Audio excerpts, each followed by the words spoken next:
What's shaking, everybody? We're back. It's another edition of the Monday Overreaction Show / podcast. I'm Geoff Ketchum. That's Anwar Richardson. We react to just a whole bunch of shit today. That's what we do on Mondays. Like the button, hit that like button if we say something halfway decent or clever. Subscribe to the channel because occasionally we will. And hey, if you really like it that much, go ahead and ring the bell, get notifications whenever we release content. Xavier Worthy will have something out soon. And who doesn't want to hear from Anwar, a guy that might. Someone asked on Orange Bloods this weekend, is he going to be first team All-American? And it's not going to happen, but it's not crazy either. That dude's good. Good. That dude's good. You know, I mean, he is, you know, I can't think of somebody who's been such a playmaker. You know, ever since I've been here, Ketch, the big thing with receivers has been, who's the playmaker? Who's the person that can make somebody miss and then take it to the house, right? We've seen solid receivers. I mean, we've seen, you know, Colin Johnson has been solid. We've had Devin Duvernay had a really good season. But what he did, Catch. I mean, he was unguardable. I mean, he was unguardable against a top 10 team, a top 10 team with a good defensive coordinator. And he was shredding them at will. I think I talked to Casey Thompson on today as we record this on Monday, and he said Xavier caught every pass that was. You know, he said he felt like every pass that was thrown to him. That guy, that's a 3-year player, and if you're a Texas fan, you hope you don't waste the talent because he's that damn good. He reminds me a lot of Rondale Moore in that first year at Purdue. Where, you know, and it's funny because Rondale Moore blew up yesterday. I don't know if you were watching the Red Zone channel or anything, but he had one of the catches of the weekend and is in the middle of a good rookie season. But the only thing that's ever going to slow Xavier Worthy down is an injury. Mm-hmm. He's got to find a way to get through 3 years of college. If he does that, we're talking about the best receiver in the history of the school. Like he's on his way to a freshman season. And it's funny, we're getting ready. I'm going to ask you for your first overreaction on a Monday.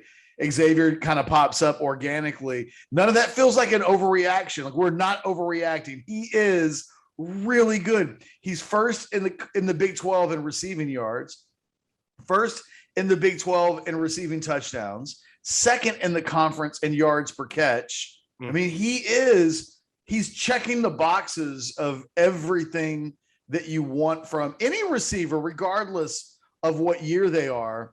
And with Jordan Whittington's injury, obviously,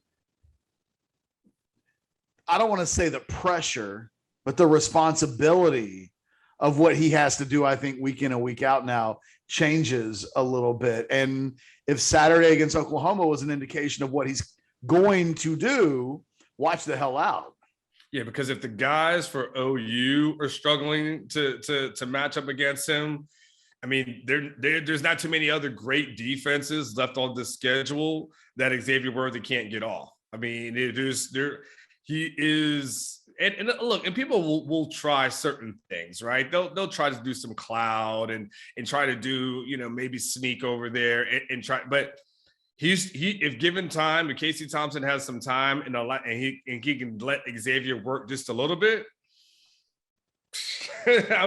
Catch. I mean, overreaction is first of all, I don't have the stats in front of me, but he's got to be Catch easily one of the top freshman receivers in the country.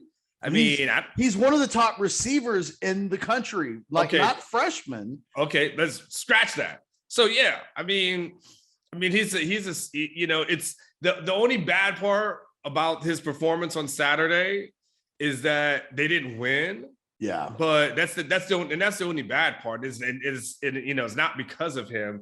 You know, even, you know, he makes a mistake, he rebounds from it. It's going to happen. It's a freshman, you know, that type of thing you can't trip over, you can't be upset over. The bad part is he has almost 300 yards receiving. And, you know, it's not enough, unfortunately. So, but going forward, you talk about like a breakout game where everybody in the country knows who you are now. Everybody in the country knows who he is now. Yeah, let me tell you who Xavier Worthy is, and then we can go to some overreactions because I do have some today for today's show. Oh.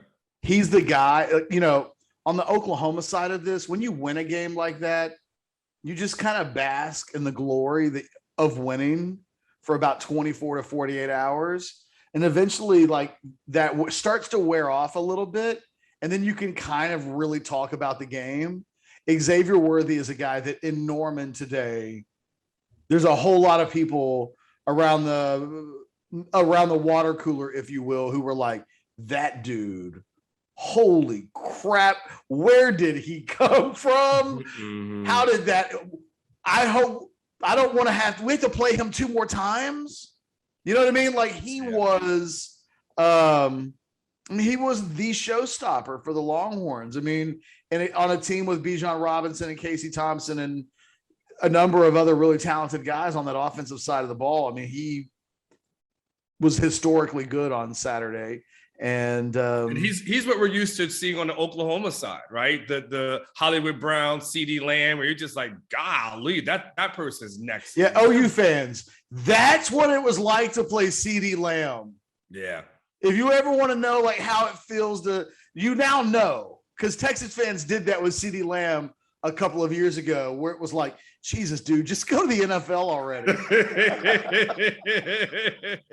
Exactly. CeeDee Lamb was so good that Longhorn fans who are also Cowboy fans were not upset that he was drafted by the Cowboys. Like they made an exception where they would allow themselves to root for CeeDee Lamb because he's that good. Yes. And I think Xavier Worthy, by the time he leaves Texas, maybe thought of in that same breath. Okay. It's overreaction time. Okay. I always like to give you the floor first. Do you have? I don't have a major overreaction, so I want to see what you got. It's not going to be popular. Like I think I'm going to get hit with the a-hole charge on this. So we call it a typical Monday.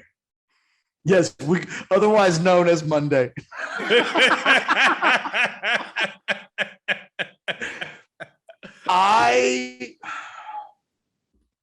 Look, two biggest, let me work it out for you like this, I guess. The best team that Texas has played so far this season is Oklahoma, right? Sure.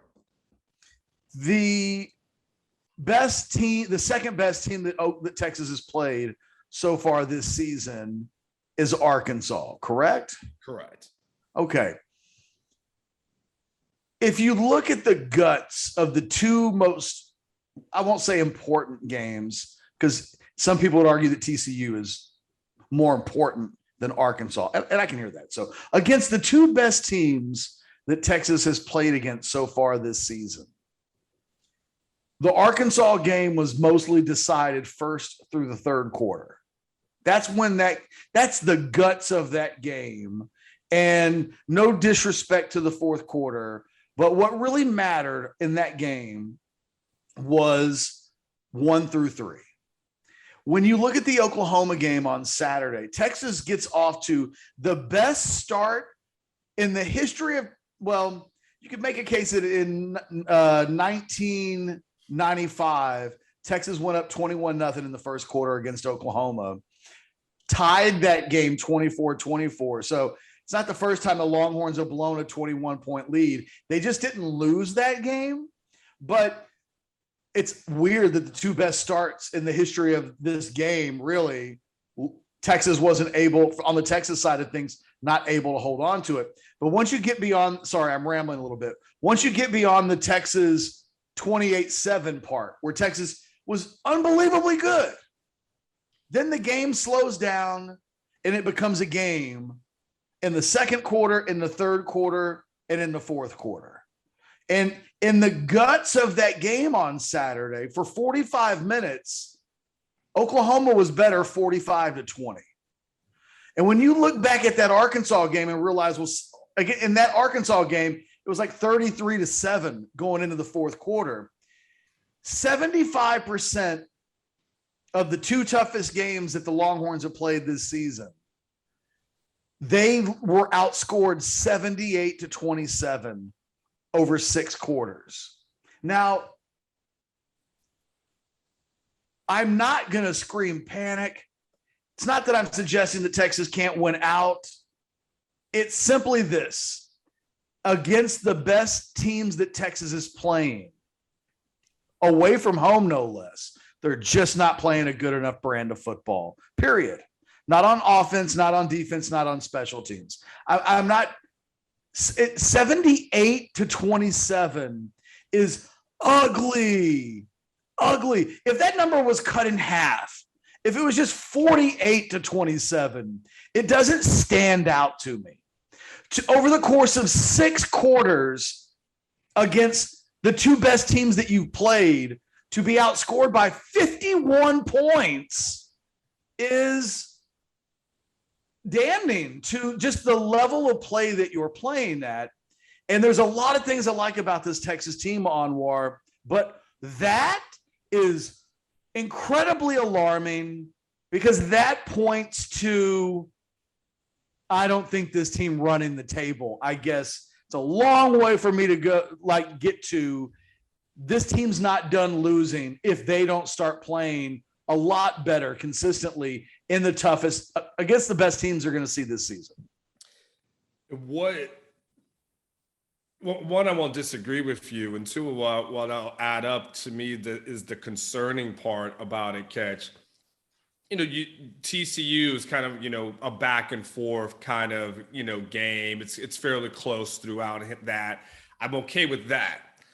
But it got out of control versus Arkansas. And when that floodgate opened versus Arkansas, Ketch, they couldn't stop it. I mean, they could not stop. Arkansas kept scoring and scoring and scoring and scoring. And once again, Ketch, we saw that against Oklahoma.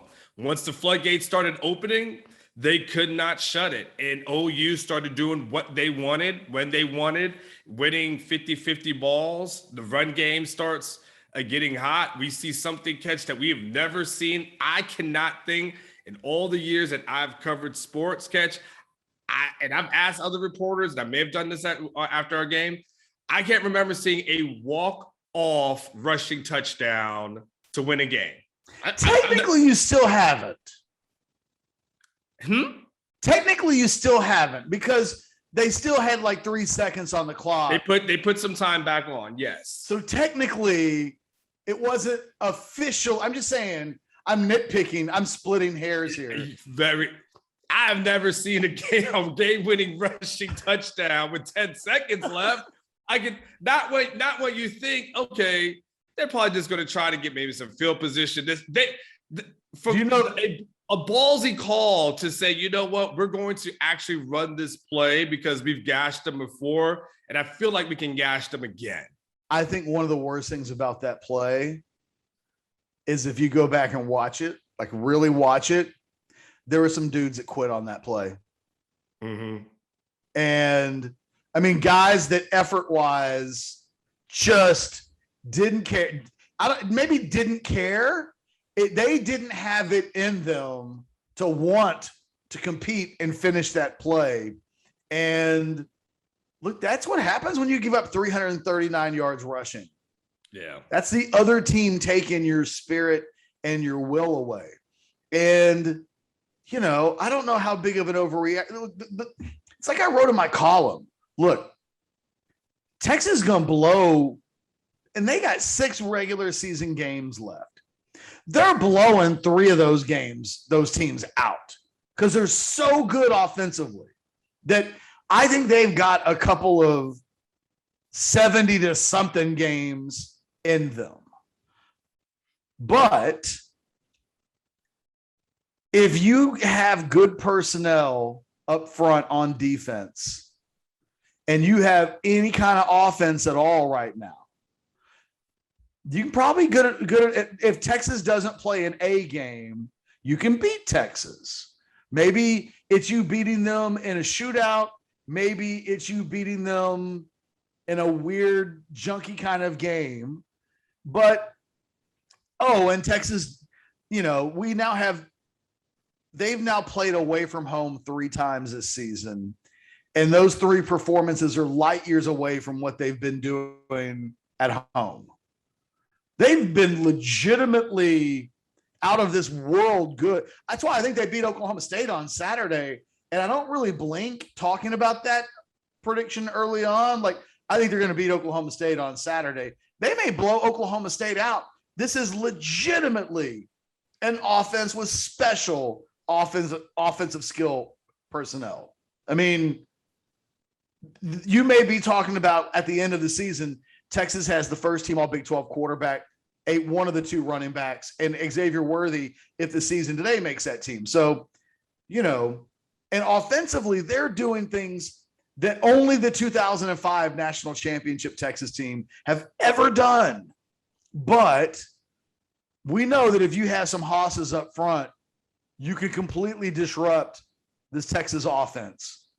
And we know that defensively they lack playmakers. I mean, hell, Sark waved the red flag today with the pass rush. He finally just said the quiet part out loud. Like, that's not who we are. We don't rush the passer, basically. Those two things in a tight ball games are going to be problematic. So it makes this a really weird team the rest of the way, because I think there will be moments of them being outright spectacular. But I look at every road game they play the rest of the season, and it has a giant warning sign blinking for me. I mean, so it's OSU this weekend. There's a bye. So at Baylor, at Iowa State, home versus Kansas, at West Virginia, and then the season finale day after Thanksgiving versus K-State, right? So you think that you think beating OSU, so we'll put that down as 5, and then Kansas will mark that down as 6. So then Kansas, left, they'll beat the brakes off Kansas State. Okay, and so you got 7. So we got 7. So then the questions really become Baylor and Iowa State.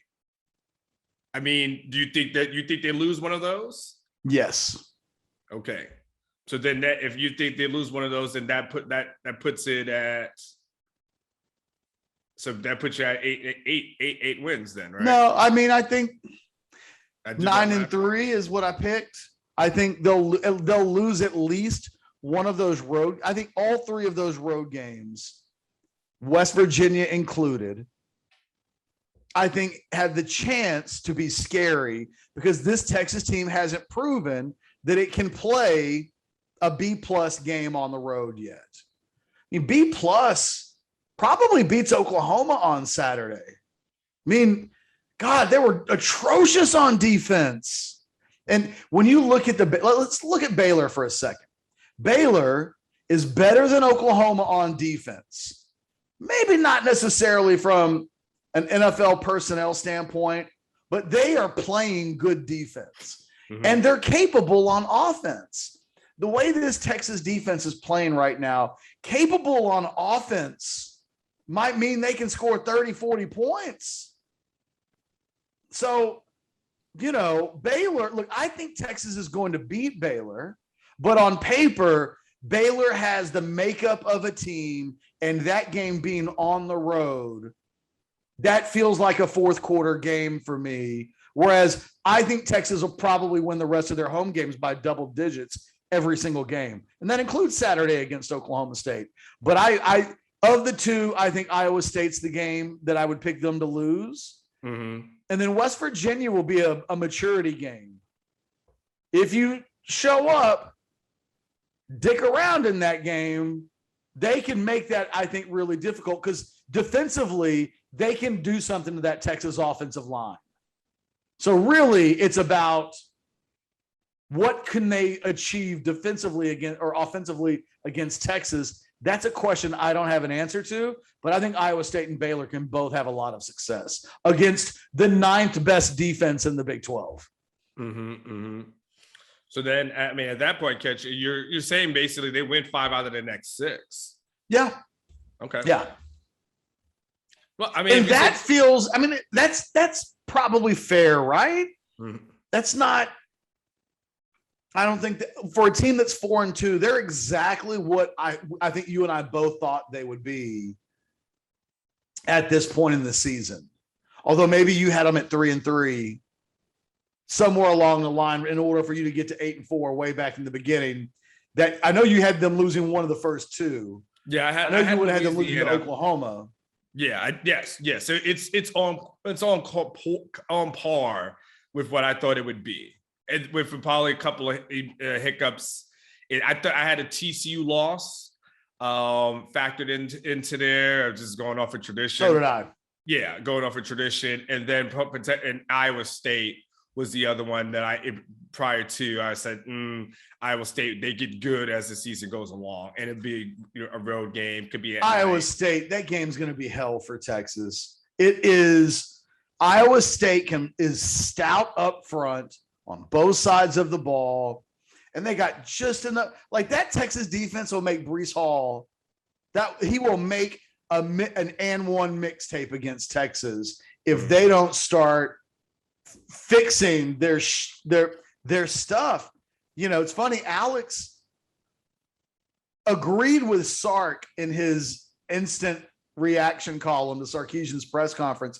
He thinks this is about run fits. That this isn't a personnel issue as much as it's about personnel not executing. Mm-hmm. I don't know what that means. I mean, we're 6 games in. Oklahoma, because it can't be stressed enough. Well, the Oklahoma that we saw on Saturday has not existed all season long. Correct.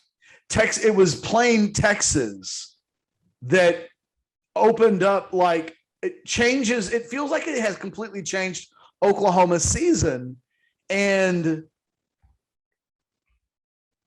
Anwar, I don't know how to talk about this team outside of they have a race car body, right, with their skill position guys. But when you open the hood, it is a team that they couldn't execute anything in the second half on Saturday at all offensively until they fell behind. And then it was like, let's just throw the ball to Xavier Worthy. And he just kind of bailed them out on a drive. You did. But I don't know what to talk. I don't know what to say about the Texas defense. I mean, that they're just not good. No, I mean,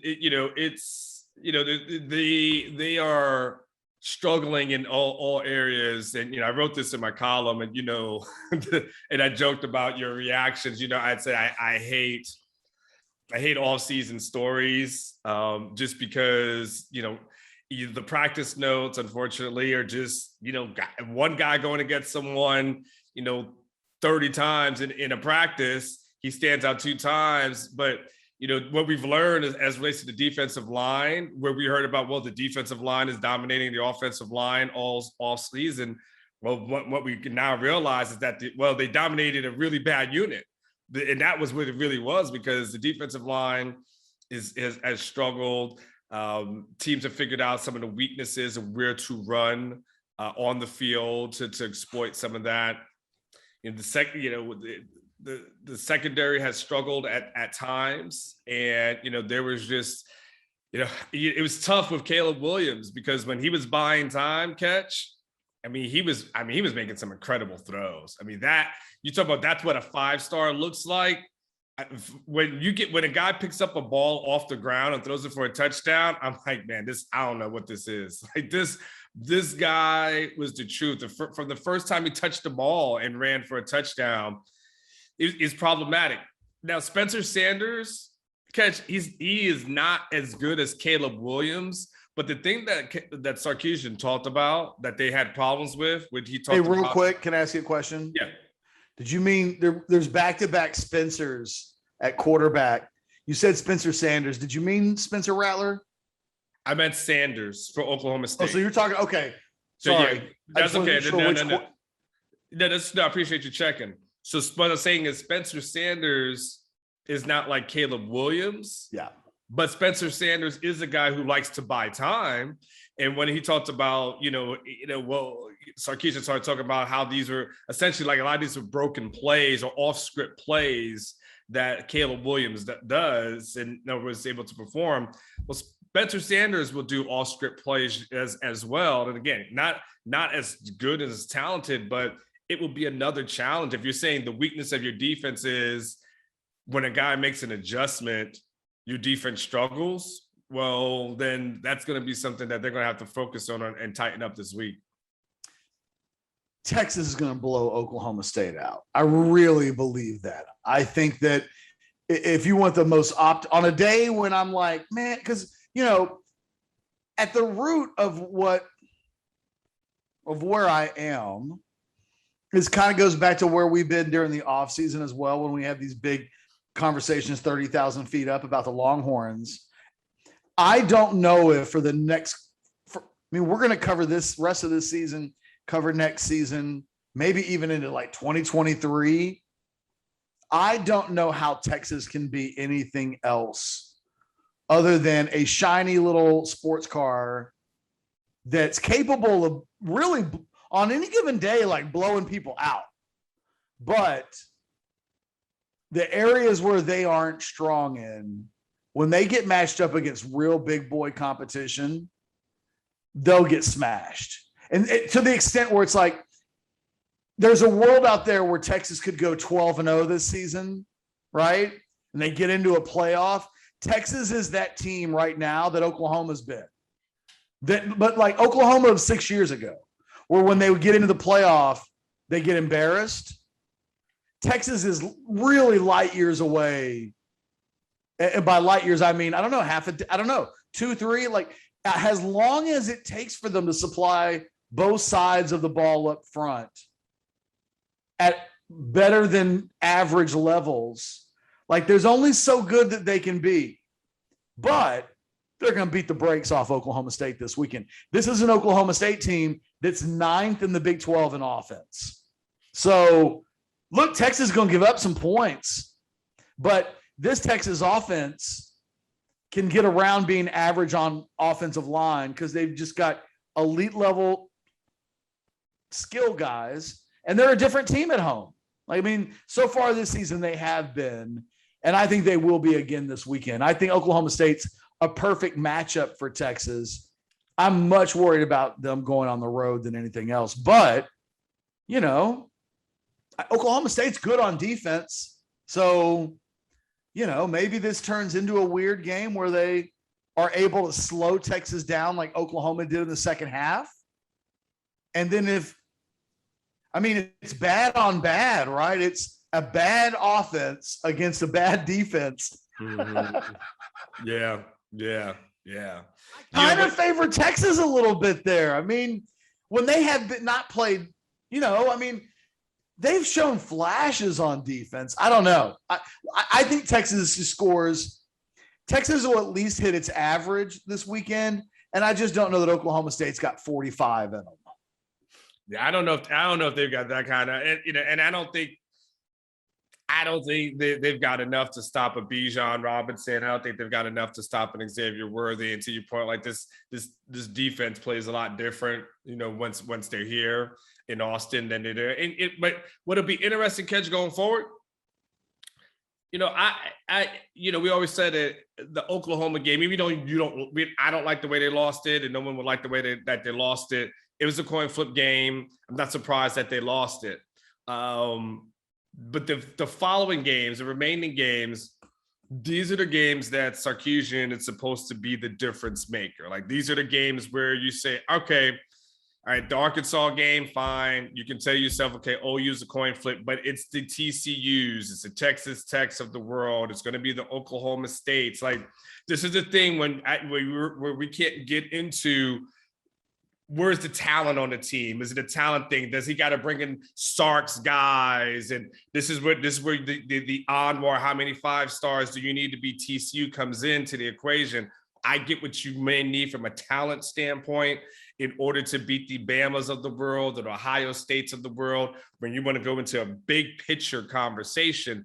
But when we're talking about right here, just in the Big 12, this is where Sarkisian, from his, the play calling, the scheming, everything like that, they have enough talent to win these games, these particular games. OU, again, tough one. But these games, there's enough talent here where the biggest difference should be coaching. It's the thing that you would always say was probably some of the difference in all the previous matchups. And so this is where Sarkisian gets the chance to show, okay, this is what I'm here for. I'll be able to outwit Gundy and I won't fall for the bananas in the tailpipe. I'll be able to take you on the road to the Baylors of the world and Iowa States of the world. I'll make sure Kansas is not a life or death situation like it was 2 years ago here in DKR, and then taking care of West Virginia and K-State. Like, this is really where it's Sarkisian's time to shine. Yeah, and it just, I don't want to continue to say the same things, but this team hasn't been good away from home. And I think the teams that they play away from home are the ones that are more conducive to being problem. Like, look, Iowa State's got the best defense in the Big 12. Baylor has the second best defense in the Big 12. Oklahoma State has the third best defense in the Big 12. It's funny. The 5 best teams in the Big 12 on defense, Texas hasn't played. Now, that might mean that, hey, once you play Texas, you will drop down in the defensive rankings. That certainly would have been true of anybody else that has played Texas so far this year. Which TCU ranked, by the way? They're 7th. Okay. So, I've watched enough of Baylor to know that Baylor can run the football.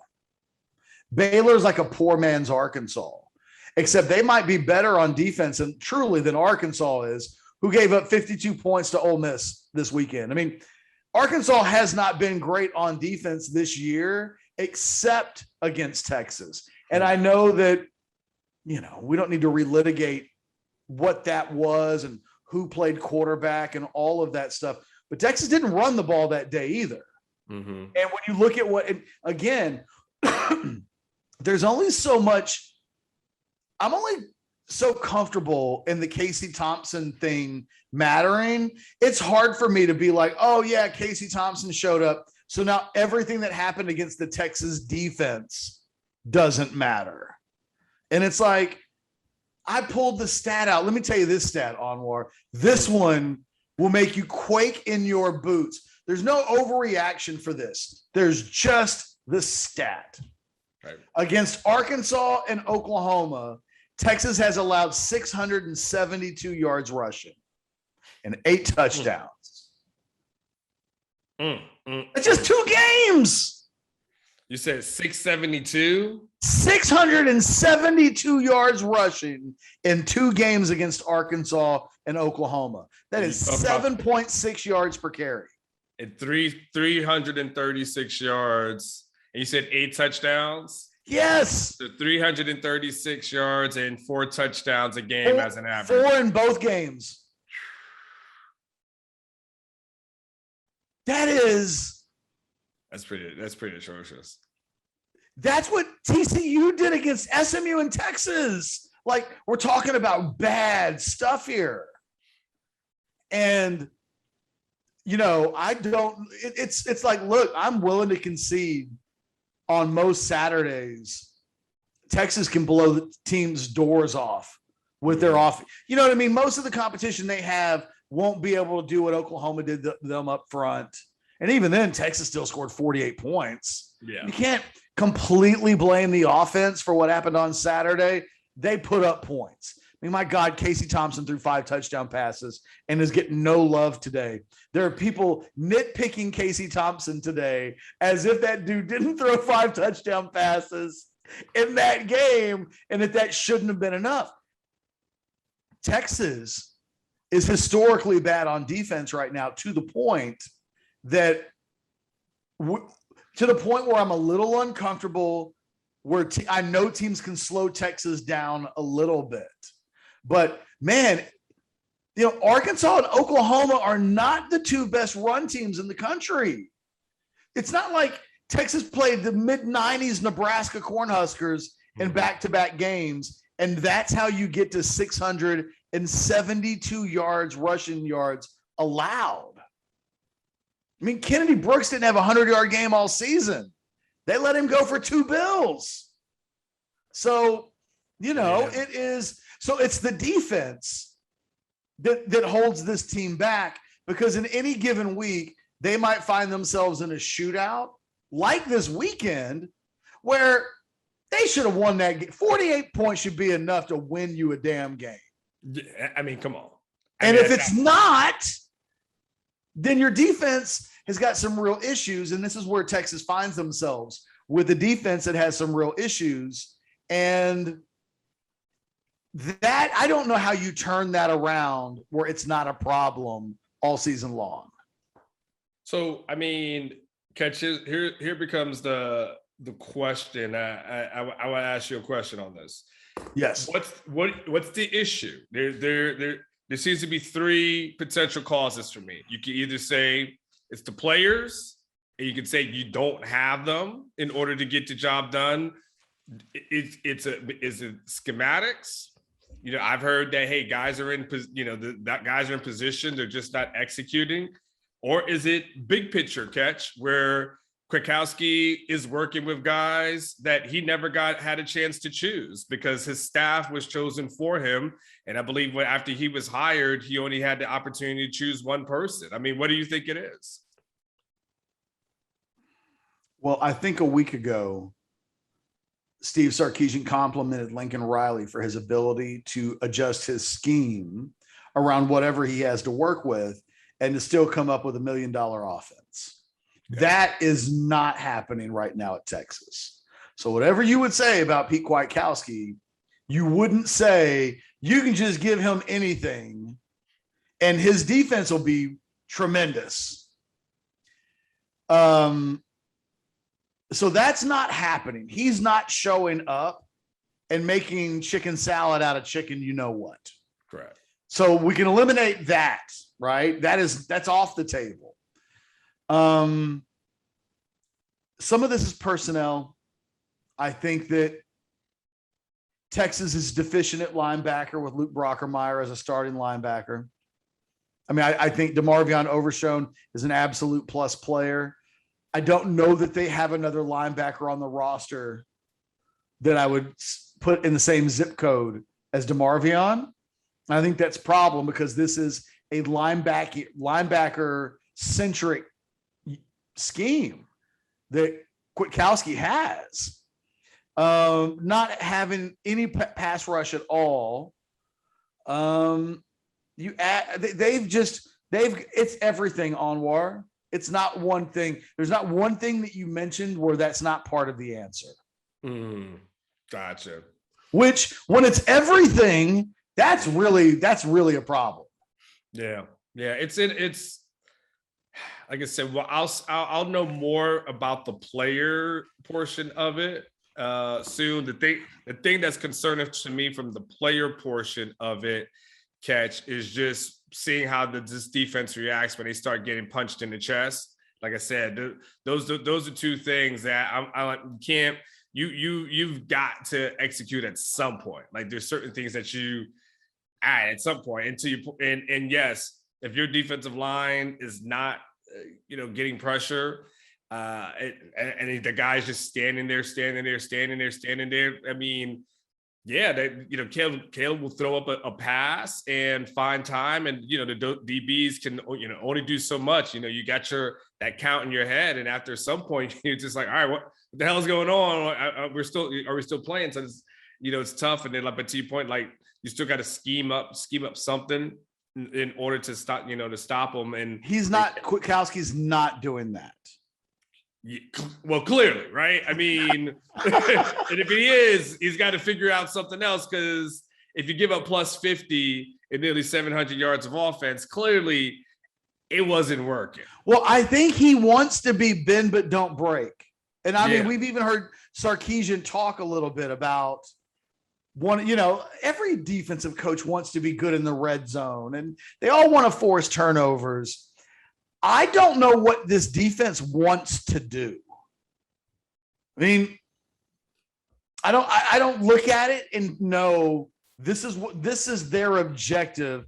They're going to try to beat teams by doing this defensively. I don't know what that is. I mean, they don't particularly blitz well. They have moments, but it's not what I would call a tremendously successful blitz team.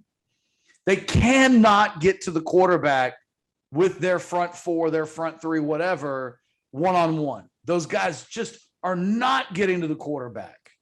And but they're not playing the run well either. I'm looking it up. That means you play bad defense. They're 8th in rushing defense in the conference, only above TCU and Kansas. They're giving up on average, it's $198, so on average 200 rushing yards a game. I mean, look, I don't mean to be depressing, but coming out of that game, it's impossible to have a conversation about Texas right now where you don't talk about the run defense being an issue. But on top of the run defense being an issue, they can't get to the quarterback, which is making defending the pass a bit of an issue. This is bad defense. I mean, when you say statistically they're worse than anything Charlie did or Vance Bedford was involved, people were so mad at Vance. Yeah. They wanted to kill Vance's pets. Stop talking about your pets, Vance. We're not paying you all this money for you to talk about your pets, Vance. Like Vance would get killed. Yes. Then Vance goes. And then you bring in Orlando. And then there have been the cast and crew of defensive coordinators has come and gone. Yes. None of them have ever had a defense statistically as bad as this one. That doesn't even sound possible to me, Anwar. I know you reported it in your column yesterday, and there's a part of me that's like, can't be true, fake news. Well, it's the thing that that if it was false, everyone would have called me out because everyone went to look it up. And it was like, oh hell no, this can't be true. And it is statistically at this point, from a total defensive standpoint, I mean, they're ninth in total defense. They're above Kansas at this moment. Like, you have to wrap your head around that. So here's an overreaction. Yes. Texas has, even with its offensive line question marks, the second best offense in school history and the worst defense in school history at the exact same time. That's why I'm shrugging my shoulders a little bit, because when you start talking about what does that mean? It means I think they're going to blow some freaking teams out, but man, that other side of the ball is so bad. There are going to be some games that end up being fourth quarter affairs that just shouldn't be. And the ceiling for this team is just very good. They're 9-3, 10-2-ish. And it's just hard to see a team with the disabilities that they have in personnel justifiably arguing for calling them something better than that, which is frustrating when they're the second best offense in the history of the school. I mean, they're almost going to go old school Oklahoma style, Ketch, which is, all right, our defense is bad. We just got to score a lot of points. I mean, you got to almost focus in on that and say, this is the thing we do well. This is our bread and butter, is that offense. So 70 every week. Pretty much. I mean, you're going to have to say, you're going to have to go Texas Tech, with Kingsbury. You're going to have to go OU before they got Grinch as a DC. And you basically going to have to say, all right, we just got to throw up a bunch of points. And Casey is just going to have to just be. That's what I'm saying. They are like Oklahoma back in 2016, 2015. And they are a team that can absolutely wipe the floor with you when they're on offensively. And most days they will be. But, and here's the thing, should Texas fans care? Like, if I say they're the kind of team that if they get to a playoff, they'll get their head bashed in. Well, that's still getting to a playoff. Correct. So, I mean, it's just, I don't know how long it takes for them. They've just started the quest. They've got to get some, if it's about the Jimmies and the Joes on some level and not the X's and the O's, they've got to get the Jimmies and the Joes in. But those guys, not every freshman is Xavier Worthy. I mean, not everybody just shows up and they're good right away. The frustrating thing, I think, for like you and I and Texas fans is that this is going to take seasons. And I think that it may very well be that in the first few years under Sarkisian, they're 9-3, 10-2-ish, but can't really get above that threshold until they get some guys that when they really play, I mean, my God, this team in the SEC right now would not be going 10-2. They don't match up well physically against teams with those types of athletes. And Texas has only played 2 teams so far this season with borderline SEC plus kind of athletes on both sides of the ball. And it's been problematic for them. Well, it's been disastrous for them, if you know, more so than that. But that's what I said. Their benefit is there's nobody else on that schedule remaining that is as good as Arkansas or Oklahoma State. I mean, I think everybody else, for the most part, is kind of in that. They're notch below clearly Oklahoma, probably it's somewhere in that TCU, but it probably won't be as bad as Texas Tech, with the exception of Kansas, right? It is going to be somewhere in that in-between ground, but Texas will be favored in every game, right, Ketch? I mean, every game going this season, Texas will probably be the favorite in that. So, you know, knowing that, they still. But we've said that. I feel like we've said that before in previous seasons with 6 games to go. I mean, look, I think they're going to win 5. I think 5 of your last 6 is a good end of the season. Yeah. I don't know if that gets them in Dallas. I mean, it kind of comes down to who did you lose to and how do the tiebreakers come down. And I don't, you know, at that point, if they win 5 of the last 6, it really is just down to how good do you think Oklahoma State's going to do, or Baylor. And if you win that game, because that's the thing, like Oklahoma has a get out of jail card. They got a big 0 in the loss column.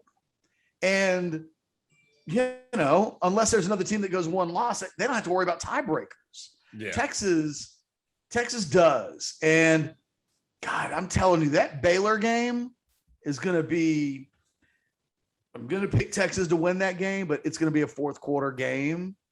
People are not going to expect that, but Baylor has exactly the kind of pieces. Baylor's got multiple backs that can rush for over 150 yards against them. And they got a good enough defense where they can maybe keep Texas in the high 30s or the 40s. And Texas as a defense can give up that many points. So to me, if Texas has a loss, they're going to lose a borderline shootout, kind of like they did on Saturday. More times than not, I think the rest of the season they're going to be beating teams by double digits, except when they go on the road, when I don't know what the hell those games are going to be. But I think Baylor's going to be a tough game. And then I think Iowa State's tailor-made to beat this Texas team. I mean, I think Breece Hall against what Texas is right now without a lot of improvement. I think, you know, Iowa State won't run away from Texas, but it'd be a very difficult game, I think, for Texas to win. What do you think, Ketch, happens with this offense? I'm kind of curious with Jordan Whittington. I mean, he hasn't said, you know, didn't give a timetable as to where he's going to be back. I think most of us would be shocked if he plays again this season. But what do you think this maybe offense a Big 12 championship game if you could get there? Maybe. Yeah. Maybe. I mean, but yeah, anytime someone has surgery on a clavicle, that feels like a 6-week injury, because that's one of those, it just has to heal. Yeah. I mean, it's not like you can rush that. I mean, who was it? I want to say Durant had one of those. One of the basketball players recently had that injury, and it's like, you just can't rush that process. It is an injury that it heals when it heals. And if you dare risk it, you run the risk of putting yourself right back to square one. So yeah, I think he's cooked probably for the rest of the season. I think this offense plays a lot of 2 tight end sets moving forward. You know why? Because I think that when you've got Whittington, Joshua Moore, and Xavier Worthy, and it comes down to who would you rather have on the field, a tight end or one of those 3 guys, I think it's easy for the Texas coaches to say one of those 3 guys. But when the conversation becomes, any other Texas receiver beyond those three or a Texas tight end, I think the answer becomes a Texas tight end at that point. So I just think that means the conversation for them was, who's our 11th guy from a personnel standpoint, play in and play out. I think they'll lean tight end more than they lean Marcus Washington, who really could have gone a long way for himself on Saturday if he makes that one play that he had an opportunity to make. Not really throwing him under the bus or anything. He just hasn't had enough reps yet to stand out. And on Saturday, I think there was one play where he got a target where, it would have done him wonders, I think, to be able to build off of a big play in a game like that. And as it is, that's not really what they have at the receiving position. I think there's got to be a little concern of what happens to this Texas passing game when a team says Xavier Worthy's not beating us. So if that means we have two guys on him at all times, and some of these other jokers got to beat us, well, if you're Texas, you can run the hell out of the ball in that situation. Yeah. But in a world where Texas has to win passing the ball, and teams really go out of their way to make sure it's not Xavier Worthy that's running wide open down the field. I mean, I think what about you? I think that's a real question mark for this team. With so much season left, I don't think I would worry about it if it was just they got a couple of games left, and I think they'll make their way into it. With 6 games, I think teams will have time to figure out how to potentially lessen the impact of Xavier Worthy. Yeah, I mean, without Jordan Whittington to pick up the pace on a day when that happens, it's a passing attack that's got some questions.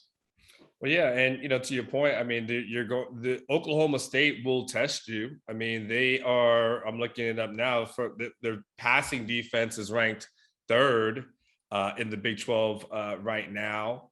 From a total defensive standpoint, they're number 2 in the Big 12 right now. So this is a solid defensive unit. Mike Gundy teams are usually pretty solid teams. They'll make mistakes, but overall very, very solid. So from a defensive standpoint, schematic standpoint, and then a group of guys who from Oklahoma State have played together and been together for a while, I think that challenge starts today. I mean, it's a guy like Gundy. He's seen talent. He's faced talented guys before, and I'm not saying he's an expert at it, but he won't be overwhelmed by it.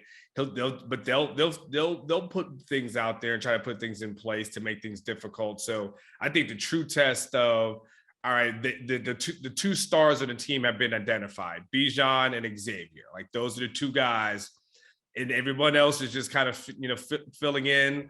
But those are the 2 guys. All right, well, our team saying, hey, we're going to take away one and see if the other one beats us, or they're going to focus in on stopping both.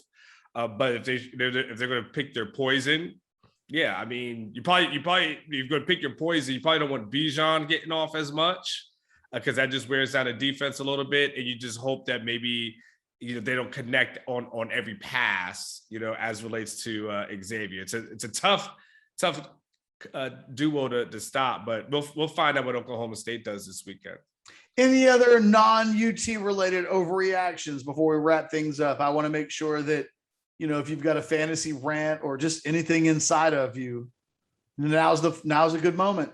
All right, but it is an overreaction, but it's more from recruiting perspective.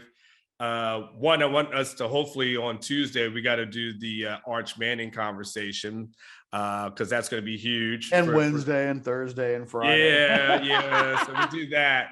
But Ketch, I'm kind of curious from a recruiting perspective. Obviously, Texas is ranked pretty high in rivals right now. The A&M victory versus Bama. I'm just kind of curious from your perspective. What does that do for Texas, when Texas going against A&M head-to-head for guys? And I know A&M had some key recruits that are out there. What does that win do for the Aggies, and how does that affect the Longhorns from a recruiting perspective? Well, I think that in a weird way, Texas and Texas A&M have kind of been in similar places as programs going into this season. I think the prospects that kind of remain both look at the programs and want to be given a reason to believe that something special is being built there. And I think that Texas had a moment on Saturday to have a moment. You win that game and there's a flex coming out of that all of the kids that have said, I kind of want to wait and see what they do during the season. That's the game they're talking about. And I don't think Saturday hurt Texas specifically. Like, I think there's no shame in losing in an all-time classic game to Oklahoma. I don't think recruits will punish Texas for that. But if you're a recruit that's saying, I'm choosing between Alabama and Ohio State and Texas, and I want to see Texas do something that's on that level, then Texas would have missed a moment to show they're capable of doing that. A&M didn't miss the chance. And yes, they've lost a couple of games this season. I think most kids that pay attention realize they've had some quarterback issues. I think they get the bonus of they were really good a year ago. That program has pointed to the A&M game for almost 12 months as when we play that game on that night, we're going to show you that we are going to be special. Yeah. And they did that. And look, that doesn't mean they're going to not be special. I mean, they may be, they may not, but on Saturday they were. And on Saturday they were at a moment when a lot of recruits were paying attention, when a lot of recruits were on hand. Look, the kids that were at that game, Texas has a major hurdle to overcome because there will almost be nothing that Texas could personally show them that will upstage what they experienced on Saturday. Yeah. I mean, that's just a reality. Yeah. It remains to be seen what A&M can do with it, but it's a nuclear weapon in their arsenal now. And they no longer have to tell kids we're going to do something. They did it. Now, Texas, as quickly as possible, needs to flex their own muscles in a similar type way, because I think at the moment, A&M has a leverage advantage over Texas based on the success from a season ago, now coupled with a monumental victory that Texas fans can try to minimize any way they want to. It was incredibly significant. Okay, that's it. That's the last thing for me, Ketch. I just wanted to get from your recruiting perspective, and that you think that affects this whole thing is more about 2023 as opposed to 2022, right? I mean, for the most part, but I'll give you an example where it would be concerning. Okay. It feels like Texas has been making up ground for a guy like Harold Perkins, the linebacker, for a while. They've been getting him on campus. The guy's been a long time A&M lean, but my God, he just keeps showing up to Texas, and then he goes to that. And my initial reaction to that is, oh, well, you can forget about Harold Perkins. And Texas had just reached a moment where I think they were legitimately starting to ask, is Harold Perkins a realistic option? And before that sentence could get out of their mouth, that happened. And I think that will do a lot for guys who were close to pulling the string on A&M, but had some sort of lingering question mark. That was a big deal. It really will be. And it remains to be seen how big, but it was big. And I've seen Texas win a game of that magnitude before, and it mean a lot. So, if you're Texas, you can't afford to let A&M get any further ahead of you. Fair enough. Okay. That's my parting shot. Well, my parting shot would be hit the like button, subscribe to the channel if you haven't already. We will have wall-to-wall coverage of Texas against Oklahoma State all week long. I've already told you, I think Texas is going to beat the brakes off of Oklahoma State. So why not listen to content all week long where the overall theme is going to be on Saturday? You guys will almost certainly enjoy what I think is going to be an ass kicking. If it's not, well, on Monday, we'll have quite the overreaction show once again. For myself and Anwar Richardson, we really do appreciate you for watching. You guys be good to each other. Later.